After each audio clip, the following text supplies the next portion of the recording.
Awesome. Welcome, everyone.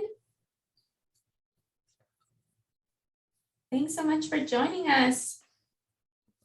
We'll go ahead and get started in about a minute, but as folks trickle in, we have a chat feature and feel free to use it. Tell us your name, your organization, then maybe tell us about an activity that just makes you lose track of time.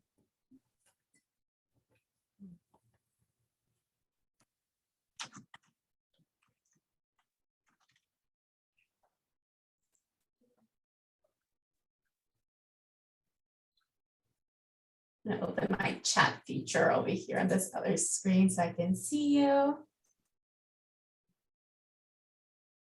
Awesome. Whitewater rafting, gardening,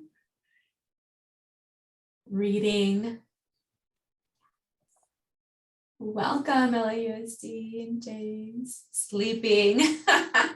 Yes. Mapping. This is great. Well, thank you so much for sharing. It's so great to see who's in the room and the type of activities. TikTok, yes, absolutely. Roller skating. You know, that is an activity that I've been wanting to pick up. So I might reach out to you, Diana, for some tips. Reading, hiking and reading. There's a lot of reading here. Maybe we can start a book club. I like this. Hi, Nicole. Awesome. Well, thank you, everybody, for joining us. We're super excited to share with you a little bit more about Route to Parks and the opportunity to support organizations across the state through this program. So as you all come in, I'm going to go to the next slide so we can get started. So during our call today, you'll get to meet the Parks California team. You'll learn a little bit about us as an organization. We were launched in 2019. So to many, we're still new. We're still introducing ourselves. So we'll share a little bit about who we are and our relationship with California State Parks. And then we'll go into really what I think a lot of you are interested on, which is the Route to Parks grants program, milestones and deadlines, and also going through the actual application. We'll have an opportunity to go through some dates. Make sure that you have those on your calendar. And if you have any questions, feel free to either drop them on the chat, but we'll also open it up at the end to cover any questions that might surface during this presentation. So with that, we'll do introductions. My name is Miriam Solis Coronel, Director of Community Engagement. And I have the great honor of working along nonprofits and California State Parks and co-designing really programs that are increasing access to our amazing state park system. I started with the organization in 2019. So I've been with Parks California since then. And I'm in San Diego. And this week is Parks Week. So I hope all of you have had the opportunity to get out there and explore state parks. What I love more about state parks is the variety and the diversity that it has to offer. So like many of you, hiking is my go-to activity, but also my soul just gravitates towards the water. So anything that has to do with the beach, I am there. I'm going to turn it over to my colleague, Emily, to do introductions, and then Isabel will go next, and then we'll turn it over to Jeff. Thanks, Marian. So hi, everyone. My name is Emily Henry. I'm the Associate Program Manager of Grants and Contracts with Parks California. I have been here. Today is my 365th day. I just realized tomorrow marks 1 year. When you said that, I looked at my calendar. But essentially I help support all of our grants and contracts that we facilitate as an organization. So especially looking at our Routes to Parks grant program that we'll be talking about today. Like Marian said, it's the first annual California State Parks Week. So my favorite thing to do in state parks is I love to read interpretive panels. I love them. I love to just walk around. If there's a visitor center, I go in it. If there's a guided trail with interpretive panels, I love to just read and learn what's going on and go on hikes too. But I love to learn. So with that, I'll turn it over to Isabel. Hi, I'm Isabel Martine. I'm the community engagement intern here. I've been with Parks since last August, so I am also coming up on 1 year. And I've been working on a lot of our access programs, and I've been working with our current grantees, engaging our grantee community. And my favorite activity to do in state parks is also hiking. I think preferably under a nice forest. I love being in the understory of forests. Being surrounded by trees. And I'll pass it over to Jeff. Hey everybody, Jeff Kish. I'm the Vice President of Programs here at Parks California, which means that I work with the department to help develop basically the work that we do with them, how we can help partner with the department to do more than they can do on their own. And so I'm based in Davis, just outside Sacramento, where Parks is headquartered, and we really are collaborative in everything we do as we work with California State Parks. In my State Parks Week activity, I definitely do a lot of hiking too. I think during the pandemic, it was most fun to bring my family to parks and hike with my 2 kids. So I've become a master of the 1 to 3 mile hikes. Okay, and I think I can jump into the presentation. So we'll go from here. It was great to see a lot of familiar faces and new faces on this call. It's exciting. I think this is a record number for us, the number of attendees at this webinar. And probably much like you, we are here because we believe that everyone deserves a world-class experience in California, and that everyone can benefit from a lifelong connection with nature. I'm sure you guys have very similar ideas when it comes to what you're doing with parks. And so it's just great being in a room with so many people who have a shared mentality and are doing such amazing work across the state. My favorite part about this grant program is just reading the applications, because it is truly amazing, the work that happens statewide. So Parks California's mission to help strengthen parks and inspire all to experience these extraordinary places. We've been around about 3.5 years. Like Marion, I joined about 3 years ago. We really were created to be the nonprofit partner to California State Parks, working on the inside. And it's really about being more nimble and thinking about what government can do and what they can't do. And if they have a nonprofit working alongside them using nonprofit authorities, the idea is we can do more. And a lot of the work that we do is really about driving partnership. We create partnership on the state level from our own organization, but we also are trying to create partnerships on a local level between parks, community groups, it could be companies, certainly nonprofits and businesses, but also communities. And that really is the crux of it. How can we create these relationships between state parks and those around them? And the work that we do really tries to inspire and drive those partnerships on a local level. And this grant program is one of those opportunities. I'll say that we are the statutory partner, which means we are created by the legislation to be this inside partner. And so it's a new kind of idea of how nonprofit works with government. What we do is we actually, as we think about the work that we do, we sit down with the department, hear what their priorities are and their biggest challenges they think are going to be going forward over the next few years. And we develop our projects alongside them. And we agree together on the work that we do. And that's how we design our programs. A few last things about us. One thing, we are intended to be statewide. So our goal is to try to, where we can, have programs that really reach across the state. This one is certainly one of those.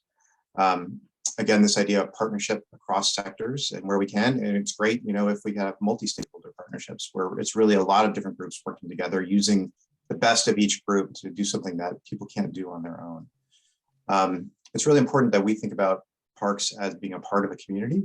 It's a place where, people can work. It's a place where people can recreate and learn. And there's so many wonderful things that a park can be to a community, and it's just opening those doors to more communities to be a part of that. We're very interested in helping to share the stories that are happening on the ground, and a lot of our previous grantees have probably seen that we do everything from promoting things through social media to actually creating videos of some of our grantee stories themselves, trying to elevate the stories themselves beyond what might be a local nonprofit to something that statewide could be an example. And that is the last thing that really we're intended to do, is identify these best practices and these great ideas that are happening locally so that people can learn from each other and create cohorts and shared learning across different communities in California, so that really we're raising the boat overall across the whole state. So that's a bit about Parks California. And from here, I think we will turn it over to Marion, who will talk about the grant program Route to Parks. Oh, we have a poll question. We have a poll, Jeff. I forgot. Thank you for that great overview. It's always great to share with new partners or possible new partners and grantees a little bit about the work that we do in our approach, because it is a little bit different. Thank you. Isabel, let's launch the poll, which will be, the question will be, tell us about the beginnings of your relationship with nature. And we'll have a couple of options for you to choose from, but if folks can take a look and participate. Let's see. Wow, it's so great to see the participants. Play, outdoor education seem to be some of the top ones.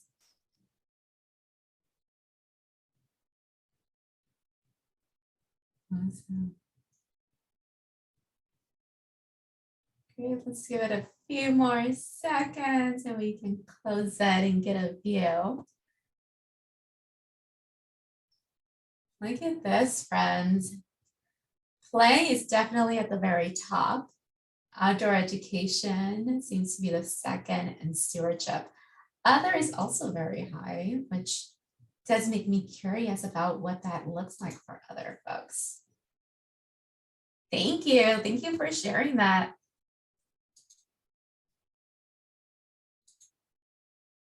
So now we're going to share a little bit about Route to Parks.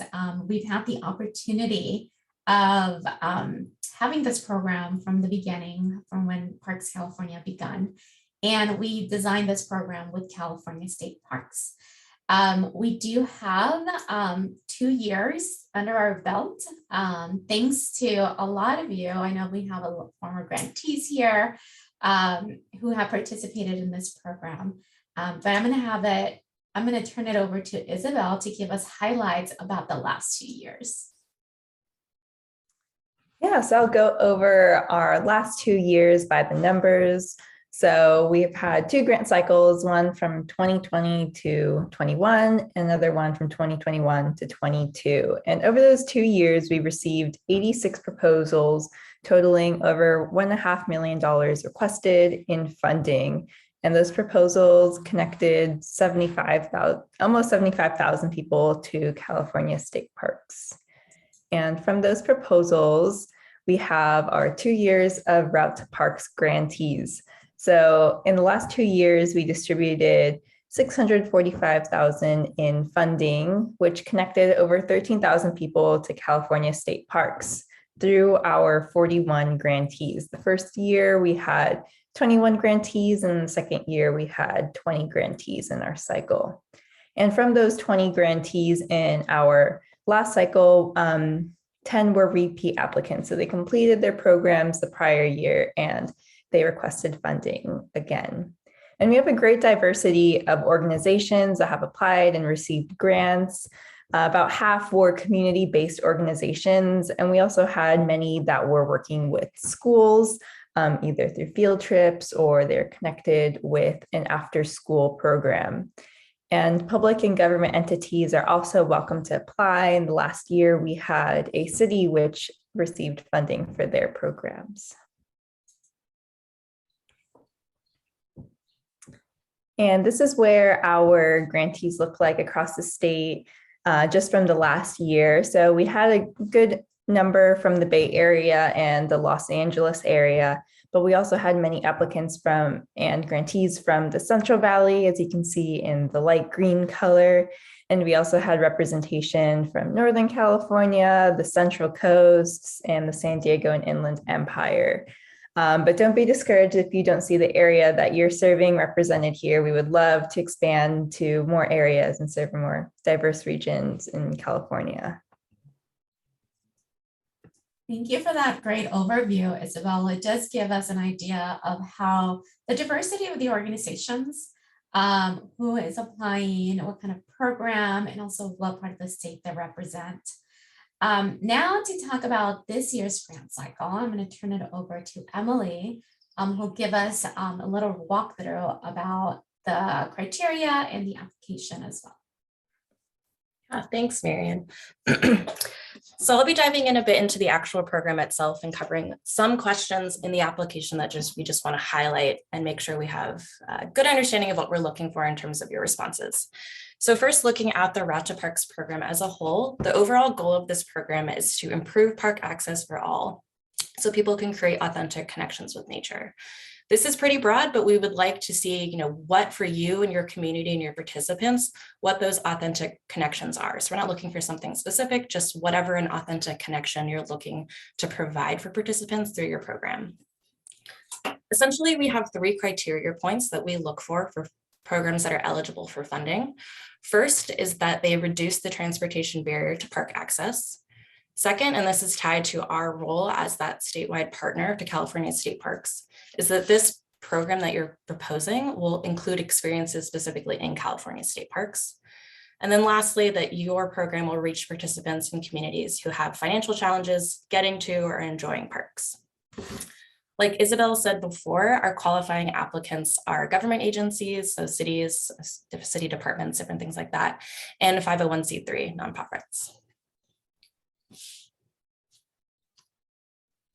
Okay, so while we have those 3 main criteria points, there are some things we do look for in our review that we want to call out that seem special, or ones that we look for with the programs we do fund.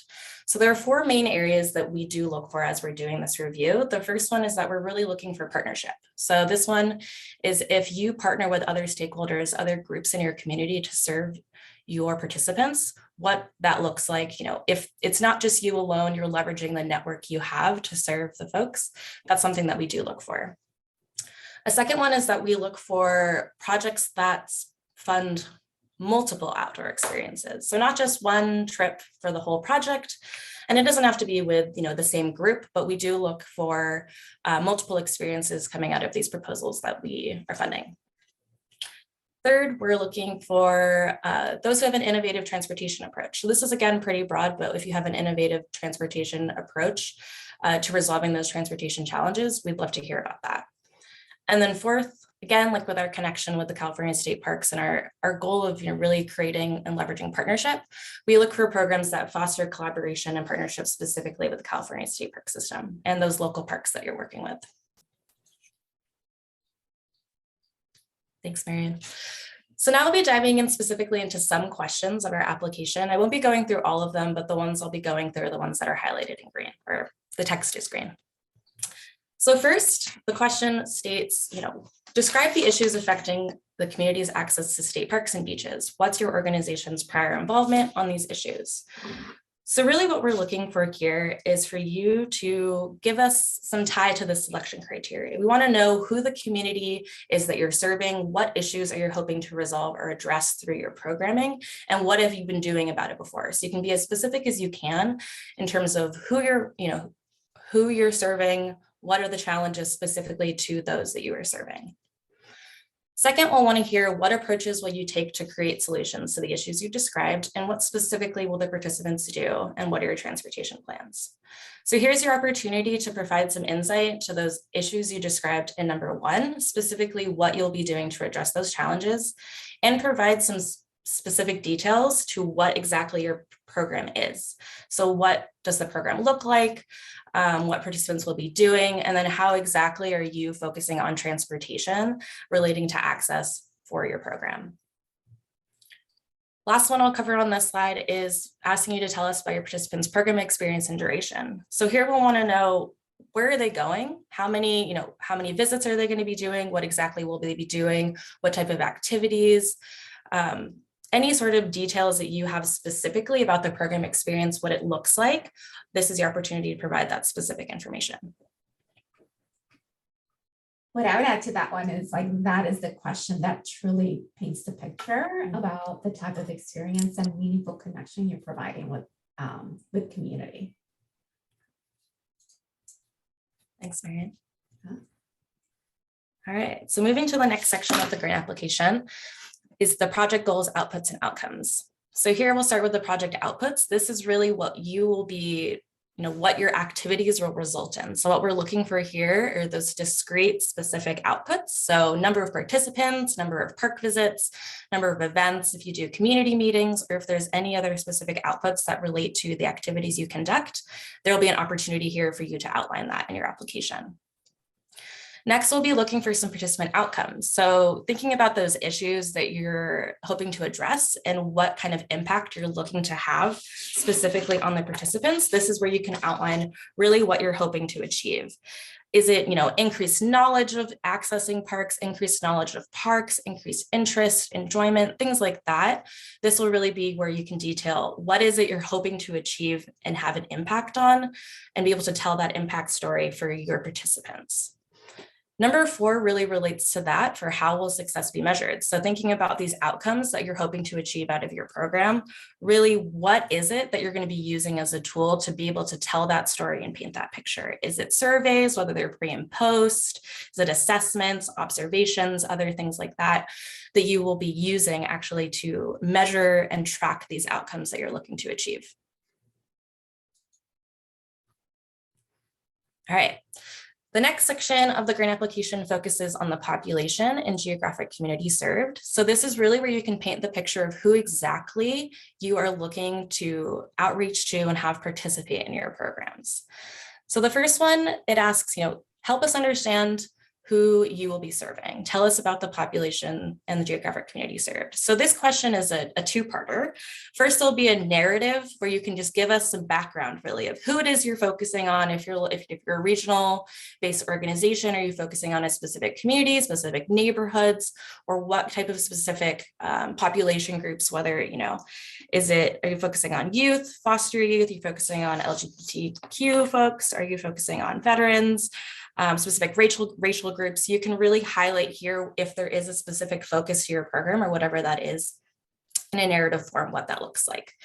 Then it will be followed up by some estimations that we need just to really get a sense across the applicant pool and across your program, who it is that these programs will be serving. So I'll be asking you to estimate the percentage of your, best case scenario hopeful participants for this program, what their breakdown would be demographically across race and ethnicity, age ranges, gender, and income levels. These are just estimations, but again, help us create a really specific picture for your program and then across the applicant pool as a whole and our grant program in terms of who we're impacting and who we're reaching through these projects. Next up, we ask, how will you reach the audience? So we want to hear a bit about how do you engage with these people you hope to have participate in your program? Are these an existing pool of participants you have in other programming that you currently run? Do you plan to do outreach through social media? Do you have a partner network you're going to be leveraging? Do you work with schools? Things like that, really to get us a sense of how you will be getting these folks to participate in your program. And then related to that, we'll want to hear a bit about if you involve program participants in the actual development process. So if your program is one that's co-developed with those that are actually participating and going to be joining you on these trips, you can give us a sense of just how you go about doing that. Do you do interviews? Do you have brainstorm sessions? Do you have community meetings, surveys, other things like that? If these are aspects of your program, this is just the opportunity where you can give us a sense of how you go about that co-creation. Okay. So last section of our grant application relates to attachments. So the one we really want to highlight here is number 2, that is a letter of acknowledgement. So again, this ties back to our goal and our mission of being so tied to California state parks and how we want to create partnership and leverage partnership on the local community level with organizations that are serving folks, increasing access to parks, bringing them in and working with those specific state park units or districts. So what we ask folks to do is that they reach out to the local state park superintendent for the parks that you're looking to visit and just have a conversation with them about your program. Let them know what you're looking to do. And this also can be an opportunity where you can really, if you don't have a strong partnership with the state parks, someone at the state parks, those local ones you're looking to visit already, you can begin that now, begin that brainstorming, and they can also give some insight, if they know whatever you're proposing maybe there's some tweaks that they know specifically with the parks you're looking at visiting, they can provide that kind of insight too. But what we really look for is that there's a letter of acknowledgement that comes from the superintendent or whoever the superintendent designates that just states that you've had a conversation with them about the project and that they understand what their level of collaboration would be needed. And then it will give us also a point of contact to talk to if we have any questions specifically related to the projects in those districts. So this is one that, I think we hear from applicants sometimes takes a little bit of time, especially if you don't already have an existing relationship with a state park staff member. So if you are looking to apply, you think you even might be applying, we really encourage you to reach out as soon as possible to get that conversation going to make sure you have everything in place in time for the application due date. All right, so now I'll just be talking a little bit about our grants management software. So for those of you who have applied in the past or have received a different grant from Parks California, you may be familiar, or you likely are familiar with our grants management system, which is powered through Foundant. For those of you who are new applicants, don't worry, it's super user-friendly and very easy to set up an account. The way that you can access this is, I'm imagining many of you have been on the Ratchet Parks webpage on the Parks California website. There is an apply link that'll take you to the application login, which is the application portal. You can, there's some steps right on the right side that tell you how to register for a new account and how to apply. One thing that is really great about Foundant is you can invite other folks from your organization to collaborate directly on the application with you. And you can also save and revisit your application as many times as you want before you actually submit. If you have any questions on how to access Foundant, any trouble, you can reach out to me. My information is listed on that login page. And you can, I'm the one who can help you get in if you get locked out for some reason. And with that, I'm going to pass it over to Isabel, I believe. Yeah, we have another Zoom. We have another poll question that Isabel is going to help us launch. I'm going to close the line over here so I can come out. Thank you, Emily, for that great overview and for covering just those key categories as we think about proposals and folks just maybe having some questions.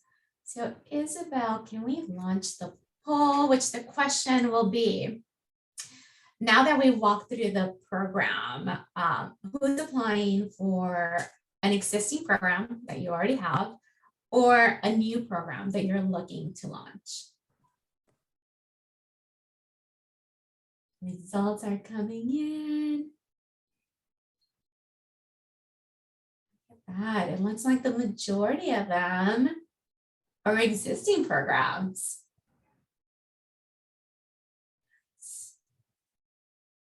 Give it a few more seconds and then we'll lock in the results.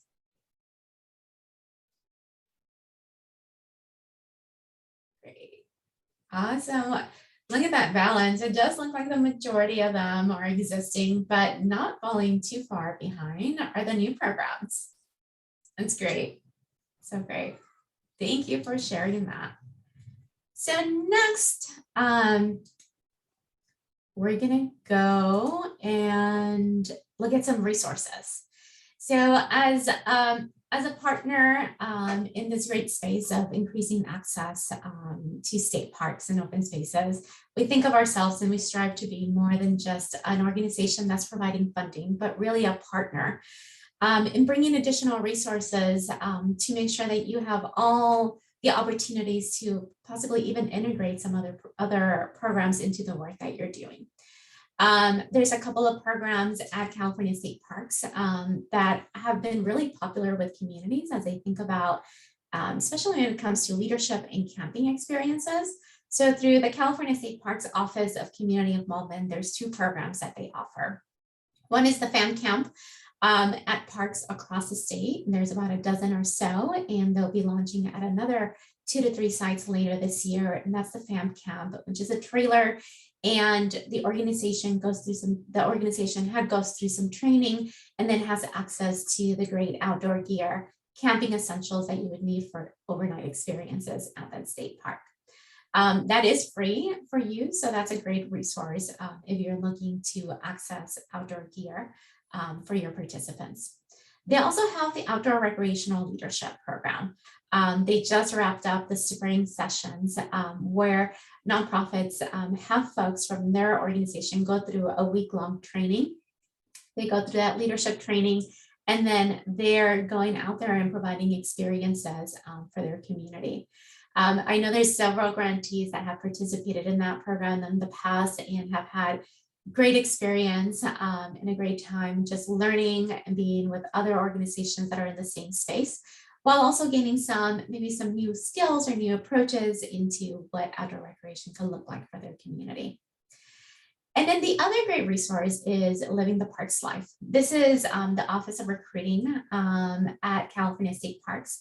And for a lot of organizations, they have young adults or they have older adults in their participant base that what they've noticed is over time, as folks experience the outdoors, and they get curious about what it would be like to work at either a California State Park or a like agency. So what the Office of Recruiting does is they partnered with organizations who have folks who would be interested, and they talk about these opportunities.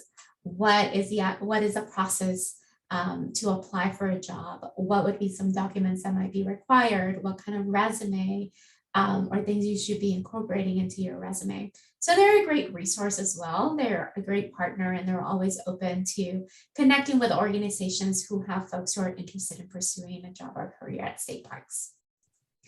Marion, I would just say also that there are many vacancies open statewide currently. And so if you do have participants who fall in love with nature and parks and want to do more, that is a great avenue for finding a career. Plenty of opportunity right now. Yeah, thank you, Jeff. There's also great programs within the interpretation space. These are programs that could be, you can integrate them either before your experience or after your experience at a park. But there's the PORTS program, which is the virtual engagement with a park interpreter, live engagement at a park. A lot of our grantees and other organizations really use it as a way to get their participants to interact with the park interpreter before a park experience, and also learn about what to expect at the park, while also learning about whether it is the flora and fauna, wildlife, or the natural environment. There's also the great Junior Ranger program. And then there's also great apps like the Agents of Discovery. And then soon they'll be launching additional content through virtual tours. Once grants are awarded, there's a couple other ways that we engage with our grantees. We also provide a survey tool. Some organizations have one. If you have one, fantastic. If not, we do have a survey tool that will allow us to capture impact, who you're reaching, maybe attitude and behavior change. We do provide that. In the past 2 years, organizations have found that very, very useful. I will say it is optional. So if you have one, great. If you don't, this is something that we're able to provide. And then the other thing that we try to do is stay engaged with our partners and our grantees throughout the year. One, like Jeff said, we want to make sure that we celebrate and acknowledge and uplift the great work that is happening locally. So we'll do that through storytelling. We'll also convene our grantees for peer-to-peer learning, or maybe a facilitated conversation. We've had webinars where the grantee community tells us, we want to learn about this topic. So what we'll do is we'll go out there and source panelists and speakers that can speak about that effort. We tend to have between 2 to 3 a year. So it's not a big lift, but it is still an opportunity to meet each other and learn from each other as well. Now we're going to go over some important dates. After this, we'll go into Q&A. So if you want to start jotting them down, you can drop them into the chat, or we can, I think we can do unmute and you can ask your question. But before that, important dates. We do have office hours. We have 2 blocks. We have June 21st through the 23rd, and we also have July 19th through the 21st. And these are 15-minute blocks where you can connect with Emily and or myself if you have any questions related about whether it is the application, or if you just have questions whether your proposal is a good fit. This would be a great opportunity to talk with one of us and hopefully get your questions answered, which most of the time we can. Proposals are due on August 5th. grant announcements then are notified in mid October. And then we do have the grant agreement that we send out to you or to those that are getting awarded towards the end of the month. And then official, the grant period begins on November 1st and it goes through October of 2023.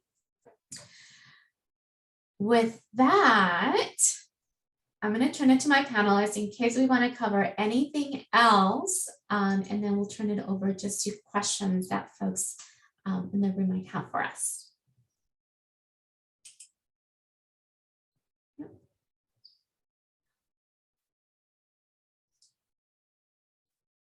Okay, let's go to questions. I'm going to look at my other monitor to look at the chat. And maybe Isabel, can you help us sort through some of these questions? Yeah. We have a question from Tony asking, does the entire program have to focus on visiting California state parks, or can it be part of a larger program that visits city parks and provides other outdoor experiences? Yeah, great question. I can start, and then maybe Jeff, Emily, if you want to add. We recognize that sometimes state parks are not the most accessible to a particular community because of the location. What we do ask for is the majority of these experiences to do be state parks. So it might be that a pathway to a state park might be more nearby nature. So if that is the case and it's built to more experiences within state parks, that could be within this proposal. Yeah, the only thing I would add is that you can't, like, just to further emphasize what Marian just said, having other parks you visit does not rule you out as an applicant. But again, the focus on visiting state parks should be there for the project. I know there is a question about office hours, so I am going to go back to that slide. Great. A couple other questions. Let's see. Yes, I believe this meeting will be recorded. I can send it out. Yes, it is recorded, and we will send out an email no later than tomorrow that will include all these dates, a link to the recording, and then a link to the portal where you would be able to start looking at the application as well. I have a question from Jennifer. We are in a small rural community, which means our participation numbers are lower than other areas. Is there a minimum number that you're aiming for with projects? No, there's no, one of the things that we try to be really aware of is exactly that. There's some communities that are highly populated and other ones that are not. So what we want to make sure is that this resource is an opportunity for all kinds of programs, from smaller programs to larger programs. What is really helpful is the narrative is for you to share a little bit about that context so that as we review, we take that into consideration as well. So giving us a full picture is helpful, but it's absolutely not a disqualifier if that is the community and that's how your community is.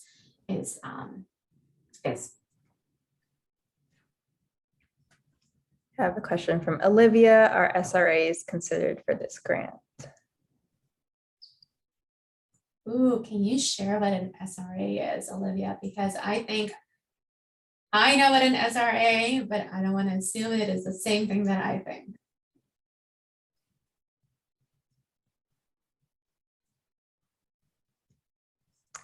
Maybe we'll go back to that one. Have another question from Denise. Can we apply if we have a new project that just received funding, but we could serve more children if we received additional funds? Absolutely. This could be one of the things that we've noticed is that this funding typically is in support of a program that is also receiving other funding. Something that might be helpful is to know what our grant range is. Typically, there have been anywhere between 10 to 15,000, but there have been some that go a little bit higher than that, about 20. So anywhere between 10 and 20,000, with the average being about 15,000 for the year. All right, SRAs are, state recreation area Yes, yes, absolutely. I think all designations of state parks count, so that state beaches, state recreation areas, cultural historic sites, anything within the state parks, 280 units.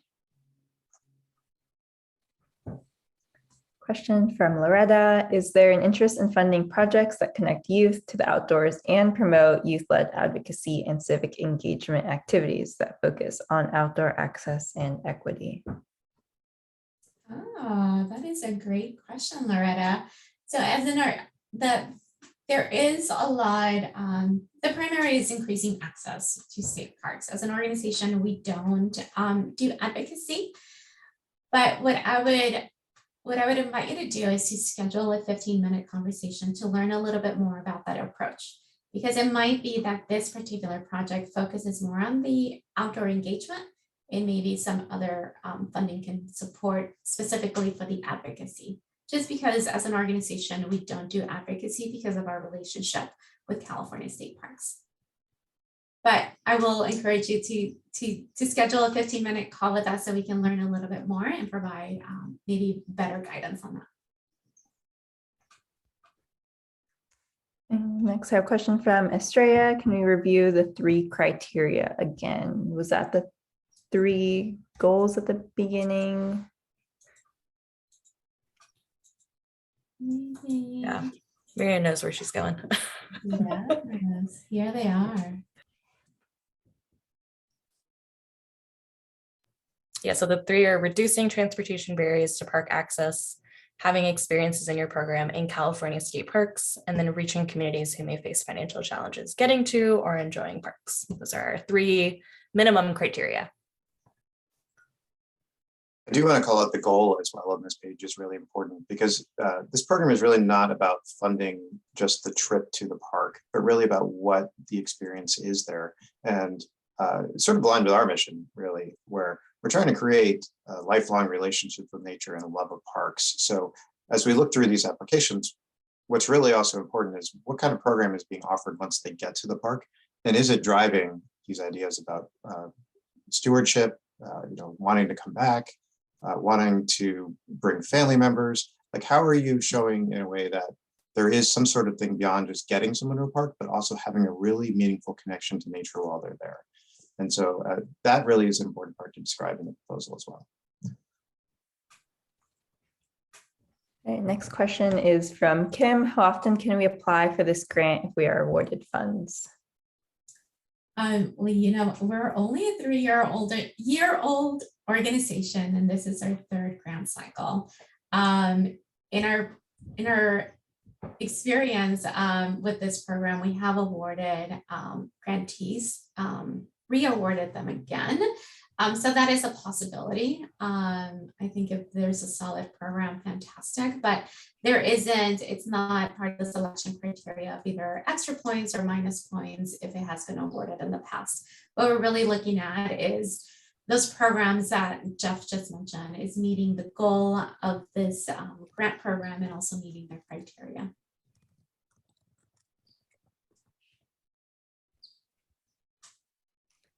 I have a question from Sue. Might there be a grant application explicitly created for existing programs? No, are you asking like maybe like if you're considering reapplying for a same program that you're already being supported, of you creating maybe like a reapplication for that same program? Yes, I think that's what she meant. Yeah, I think the way the system is set up, Emily, is that it's a new grant cycle and a new application would have to be submitted. Correct? Yeah, that's correct. So all applications regarding whether they are an existing grantee or a potentially new prospective grantee all look the same, just because of the way we have structured our evaluation. So our evaluation team will look at all of them equally.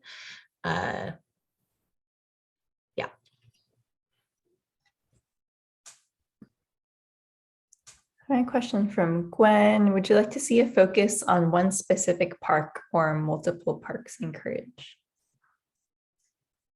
We'll look to you. You know your community best and see what would resonate best for them. So we would look to you to share that guidance and what would resonate most with your participants.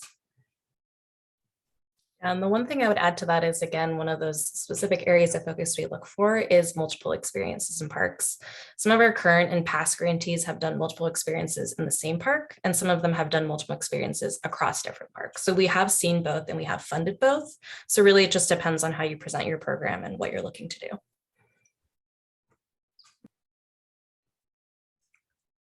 We have a question from Jacob. What kind of budget categories are okay to include? Would you rather award staff and material support directly to an organization or scholarship funds that provide schools with discounted participation fees? Great question, Jacob.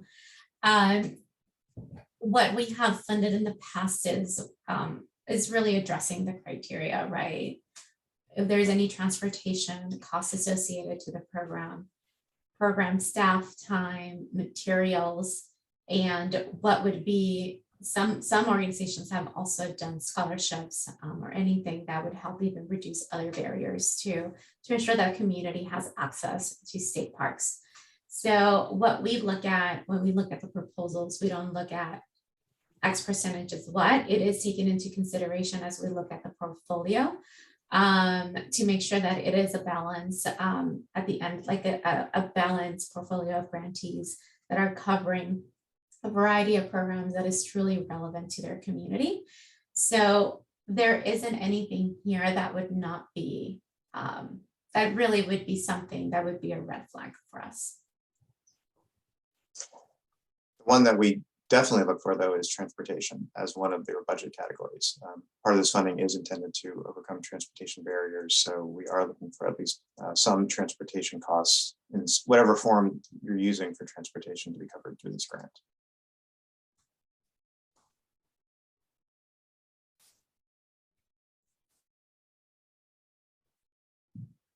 They're all the questions we have had so far. Let you know if more come in.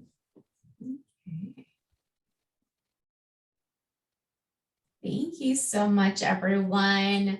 What we will do is we will share a recording of this. We'll send it to all of you. We'll also send it to folks that registered, maybe were not able to join us, so they can have access to the information.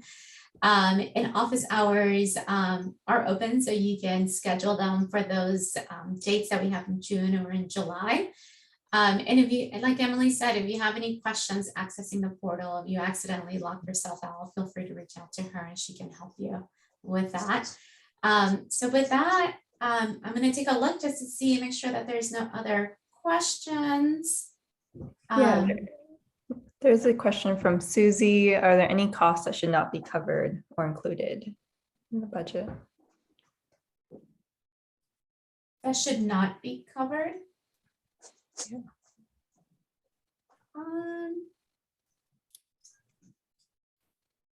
There would be some that would not be covered, Emily and Jeff. The one that comes to mind is anything related to advocacy. Would be at the very top that we would not be able to fund. Anything else that comes to mind on your end? Or lobbying would be the other. Or lobbying. Yeah. But, yeah, I mean, we fund a variety of costs, even indirect. So just be honest about the realities of the program. We're a nonprofit. We are honest, and we know what it's like to be a nonprofit, and that, you know, everything from salary to indirect is the reality of what it takes to get these projects done.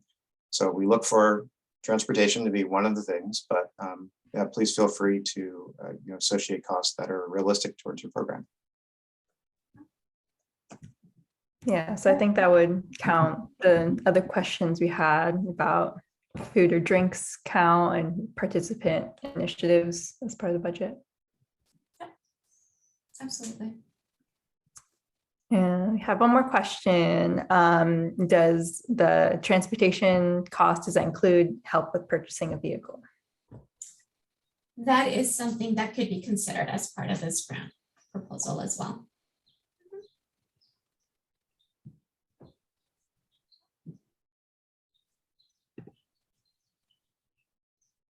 Awesome. Last call, one more set. Any other questions? No, it looks like that is it.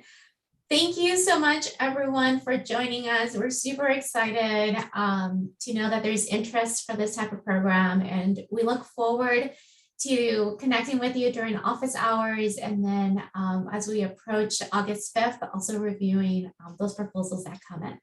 Thank you so much, everyone. Hope you have a great rest of your day.